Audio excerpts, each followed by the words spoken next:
കാഫിർ സ്ക്രീൻഷോട്ട് വിവാദം പുതിയ തലങ്ങളിലേക്ക് കടക്കുമ്പോൾ യൂത്ത് കോൺഗ്രസിൻ്റെ സംസ്ഥാന ജനറൽ സെക്രട്ടറിയും ജില്ലാ പഞ്ചായത്ത് അംഗവുമായ വി.പി. ദുൽഖഫിൽ നമ്മോട് പ്രതികരിക്കുകയാണ്. ഇപ്പോൾ റിബേഷിൻ്റെ പേരിലാണ് ഏറ്റവും അവസാനത്തിൽ പോസ്റ്റ് വന്നു നിൽക്കുന്നത്. പക്ഷേ റിബേഷിനെ പൂർണ്ണമായി CPM-ഉം DYFI സംരക്ഷിക്കുന്നത് മാത്രമല്ല, റിബേഷാണ് തെളിയിച്ചാൽ 25 ലക്ഷം ഇനാം വരെ പ്രഖ്യാപിച്ച് മുന്നോട്ട് പോവുകയാണ്. ഈ സാഹചര്യത്തെ എങ്ങനെയാണ് കാണുന്നത്? ഞങ്ങൾക്ക് മനസ്സിലാക്കാൻ സാധിച്ചത് റിബേഷ് ഉന്നത CPM നേതാക്കന്മാരുടെ മക്കൾ ഉൾപ്പെടെ ഈ കേസുമായി ബന്ധപ്പെട്ടുകൊണ്ട് നേരിട്ട് ബന്ധമുണ്ട്.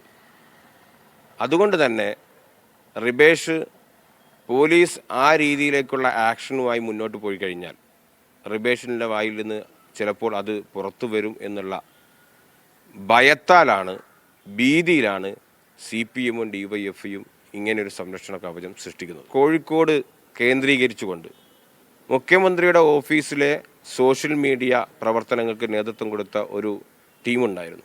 ആ ടീമും ഈ പാർലമെൻറ്റ് തെരഞ്ഞെടുപ്പുമായി ബന്ധപ്പെട്ടുകൊണ്ട് ശൈല ടീച്ചറുടെ പ്രവർത്തനത്തിന് സോഷ്യൽ മീഡിയയിൽ പ്രവർത്തനങ്ങൾക്ക് നേതൃത്വം കൊടുത്തിട്ടുണ്ട്. അപ്പം ആ തരത്തിലുള്ള വലിയ ആരോപണങ്ങളും അതോടൊപ്പം തന്നെ പ്രതിസന്ധികളും ഈ പറയുന്ന വലിയ സാമ്പത്തികമായിട്ടുള്ള തിരിമറികളൊക്കെ നടന്നു എന്ന് പാർട്ടിക്കുള്ളിൽ തന്നെ ആരോപണം ഉണ്ടാകുമ്പോൾ അത് പുറത്തു വരുമെന്നുള്ള ഭയത്താലാണ് ഇത്തരത്തിലുള്ള ഒരു സംരക്ഷണ കവചം തീർത്തുകൊണ്ട് മുന്നോട്ട് പോകുന്നത്. CPM-ഉം DYFI വളരെ ആത്മവിശ്വാസത്തോടു കൂടിയാണ് ഈ വിഷയത്തിൽ സംസാരിക്കുന്നത്. കാരണം 25 ലക്ഷം രൂപ ഇനാം പ്രഖ്യാപിക്കുന്നു, ഞങ്ങളല്ല, അത് ലീഗ് അല്ലെങ്കിൽ കോൺഗ്രസ്സുകാരായിരിക്കും പ്രതികളാവുമെന്ന് പറയുന്നത്, അത് എന്ത് ധൈര്യത്തിൻ്റെ പുറത്തായിരിക്കും? പോലീസ് CPM എന്താണോ പറയുന്നത് അതിനനുസരിച്ച് മുന്നോട്ട് പോകും എന്നുള്ളതാണ്. അതാണ് അവരുടെ ഒരു ആത്മവിശ്വാസത്തിനുള്ള കാരണം. ഞങ്ങൾക്ക് ഇനാമുമായി ബന്ധപ്പെട്ട് സൂചിപ്പിക്കാനുള്ളത്, അത് ഏറ്റവും നല്ലത് റിബേഷിൽ തന്നെ കൊടുക്കുന്നതായിരിക്കും. അദ്ദേഹം പ്രതിയെ ചൂണ്ടിക്കാണിച്ച് തന്നെ അദ്ദേഹത്തിന് തന്നെ കൊടുക്കുക. റിബേഷിൽ മാത്രം നിൽക്കുന്നതല്ല, ഉന്നത ബന്ധങ്ങൾ ഉള്ളതാണ് ഈ ഒരു സ്ക്രീൻഷോട്ട് വിവാദം എന്ന് പറയുകയാണ് യൂത്ത് കോൺഗ്രസ് സംസ്ഥാന general secretary V P. Dulkhafil. Jaisal Babu പിലാശ്ശേരിക്കൊപ്പം മുഹമ്മദ് അസ്ലം, മീഡിയ 1 കോഴിക്കോട്. മുഹമ്മദ് അസ്ലം വിവരങ്ങളുമായി ചേരുന്നുണ്ട്. അസ്ലം, ഉന്നത ബന്ധങ്ങൾ എന്നാണ് ആരോപണങ്ങൾ ഉയരുന്നത്. ഓരോ ദിവസവും ഇതിൽ ഓരോ തരത്തിലാണ് ഡെവലപ്മെന്റ്സ് വരുന്നത്. അങ്ങോട്ടും ഇങ്ങോട്ടും വലിയ വെല്ലുവിളികളൊക്കെ ഉയർത്തുന്നുണ്ടെങ്കിലും ആരിലേക്കാണ് ഇത് ഫോക്കസ് ചെയ്യുന്നത് നിലവിൽ? ധന്യ, റിബേഷ് രാമകൃഷ്ണൻ എന്ന് പറയുന്ന DYFI-യുടെ വടകര ബ്ലോക്ക് പ്രസിഡന്റാണ് ഏറ്റവും ആദ്യം ഷെയർ ചെയ്ത ആൾ എന്നുള്ളതാണ് പോലീസിന്റെ ഇതുവരെയുള്ള കണ്ടെത്തൽ. പോലീസ് കോടതി സംബന്ധിച്ച റിപ്പോർട്ടിലും പറഞ്ഞ കാര്യം, അമ്പാടി മുക്കുകളിലേക്ക് എത്തിയപ്പോൾ റെഡ് ബറ്റാലിലേക്ക് വന്നു, അവിടെ നിന്ന് റെഡ് എൻകൗണ്ടറിലേക്ക് വരുന്നു. റെഡ് എൻകൗണ്ടറിൽ റിബേഷ് രാമകൃഷ്ണനാണ് പോസ്റ്റ് ചെയ്തത്. അതേസമയം എവിടെ നിന്നാണ് തനിക്ക് കിട്ടിയെന്ന കാര്യം അയാൾ വെളിപ്പെടുത്തിയില്ല. അതായത് റിബേഷ് രാമകൃഷ്ണനാണ് ആദ്യം പോസ്റ്റ് ചെയ്യുന്ന നിഗമനത്തിൽ പോലീസ് നിൽക്കുകയാണ്.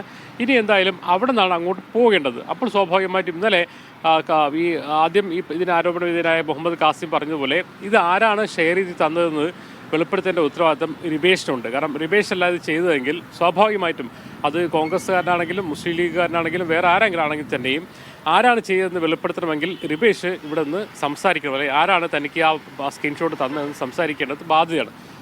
അതുകൂടെ മുൻനിർത്തിക്കൊണ്ടാണ് ദുൽഖഫിൽ ആരോപിക്കുന്ന ഒരു ആരോപണം എന്ന് പറയുന്നത് ഇതിൽ ഉന്നത ബന്ധങ്ങളുണ്ട്. പ്രത്യേകിച്ച് കോഴിക്കോട്ടെ ഒരു പ്രധാനപ്പെട്ട നേതാവിൻ്റെ അടുത്ത ബന്ധുവിന് ഈ സ്ക്രീൻഷോട്ടുമായി നിർമ്മാണവുമായി ബന്ധമുണ്ടെന്നുള്ള ആരോപണം വന്നിരിക്കുന്നു.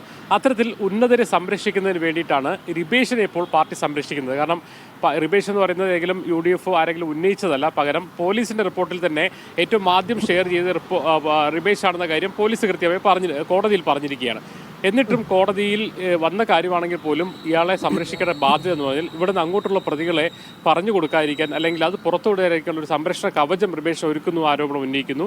അതോടൊപ്പം തന്നെ മുഖ്യമന്ത്രിയുടെ സോഷ്യൽ മീഡിയ കൈകാര്യം ചെയ്തിരുന്ന മുഖ്യമന്ത്രി ഓഫീസിൻ്റെ സോഷ്യൽ മീഡിയ കൈകാര്യം ചെയ്ത ഒരു ഗ്രൂപ്പ് ഇപ്പോൾ അവരത് ചെയ്തില്ലെങ്കിൽ പോലും ആ ഗ്രൂപ്പും KK ശൈലജ ടീച്ചറുടെ പ്രചരണവുമായി ബന്ധപ്പെട്ട് സജീവമായിരുന്നു. അവർക്കും ഇതിൽ പങ്കുണ്ടെന്നുള്ള ആരോപണം കൂടി യൂത്ത് കോൺഗ്രസിൻ്റെ സംസ്ഥാന ജനറൽ സെക്രട്ടറിയും കോഴിക്കോട് ജില്ലാ പഞ്ചായത്ത് അംഗവുമായ വി.പി. ദുൽഖഫിൽ ഉന്നയിക്കുന്നുണ്ട്. അതുകൊണ്ട് തന്നെ റിബേഷിൽ നിൽക്കില്ല കാര്യങ്ങൾ എന്നൊരു ഘട്ടം എത്തിയപ്പോഴാണ് CPM ഇപ്പോൾ അത്തരത്തിലുള്ള ചലഞ്ചിൽ 25 ലക്ഷം രൂപ ചലഞ്ച് ഉൾപ്പെടെയുള്ള കാര്യങ്ങളുമായി മുന്നോട്ട് പോകുന്നത്. അതുകൊണ്ട് തന്നെ ഇതിൻ്റെ ഏറ്റവും അവസാനത്തെ പ്രതി വരെ പിടികൂടുന്നത് വരെ നിയമ പോരാട്ടവുമായും പ്രക്ഷോഭവുമായും മുന്നോട്ട് പോകുമെന്നാണ് ദുൽഖഫിൽ പറയുന്നത്.